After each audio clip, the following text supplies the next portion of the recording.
वफादार मंत्री की कहानी जो आपके माइंड को बदल देगी। आप लोगों को एक वफादार मंत्री की कहानी बताने जा रहा हूँ जो एक राजा और मंत्री की है। राजा अपने मंत्री पर आंख बंद करके विश्वास करता था, जबकि वह अपने खुद की बेटी पर भी उतना विश्वास नहीं करता था। राजा और मंत्री के बीच ये रिश्ता करीब 30 सालों का था। मंत्री और राजा के बीच का ये रिश्ता लोगों को चुभता था, जिससे लोगों में तरह तरह की बातें होती रहती थी। फिर भी मंत्री अपने काम में लगा रहता था। अब तक मंत्री ने राजा के लिए जो भी निर्णय लिया वह सब राजा के लिए सही साबित हुआ। मंत्री की इसी वफादारी को देखकर लोग राजा को मंत्री के खिलाफ भड़काने के लिए योजना बनाने लगे, लेकिन मंत्री अपने काम में लगनपूर्वक लगा रहा। उधर मंत्री अपने काम में इतना व्यस्त रहने लगा कि उसे अपने परिवार से भी मिलने का मौका भी नहीं मिल पाता था। उसे ये भी पता नहीं था कि उसके पीठ पीछे इतनी बड़ी साजिश चल रही है। राज दरबार के लोगों ने इसी मौके का फायदा उठाकर राजा को मंत्री के खिलाफ झूठे सबूत जुटाकर राजा को दिखाकर मंत्री को धोखेबाज साबित कर दिया। राजा को ये बताया कि यह मंत्री दुश्मनों के साथ मिलकर साजिश कर रहा है, दुश्मनों के साथ मिलकर आपकी राजगद्दी छीन लेगा।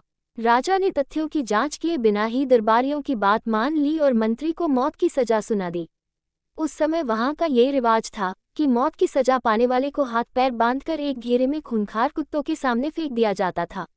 मंत्री ने अपनी सजा स्वीकार कर ली और राजा से अनुरोध करके 10 दिन 10 डे का समय मांग लिया। राजा ने इसे मंत्री की अंतिम इच्छा मानकर उसे 10 दिन का समय दे दिया।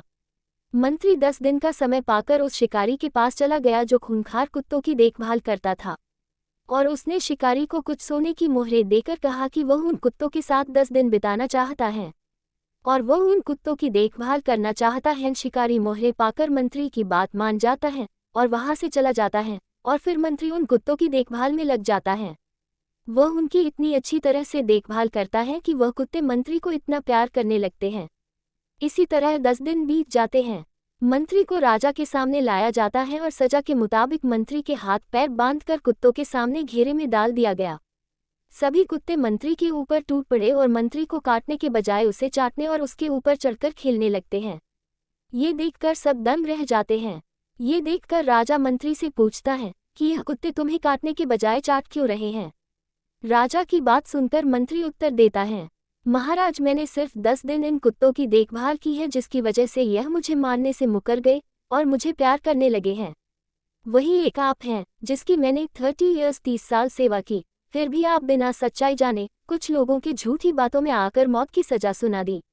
मंत्री की बात सुनकर राजा शर्मिंदा हो गया और मंत्री को उसके पद पर फिर से नियुक्त कर दिया, और जिन लोगों ने मंत्री के खिलाफ साजिश की थी उन लोगों को मंत्री के हवाले कर दिया। मंत्री चाहता तो उन लोगों को सजा दे सकता था, परंतु उसने उन्हें माफ कर दिया, जिसकी वजह से वह राजा की नज़रों में और ऊपर उठ गया। मंत्री चाहता तो अपने आप को बेगुनाह साबित करने के लिए राजा के सामने सच बताकर अपनी जान बचा सकता था, परंतु उसने ऐसा नहीं किया। उसने बोलने से अच्छा कुछ करके दिखाना सही समझा। दोस्तों, इस कहानी से हमें ये सीख मिलती है कि कुछ बातें बोलने की अपेक्षा करके दिखने से ज़्यादा प्रभाव डालती हैं। इसलिए हमें ध्यान देना चाहिए कहाँ और कब किस तरह से लोगों से बातें करना सही है।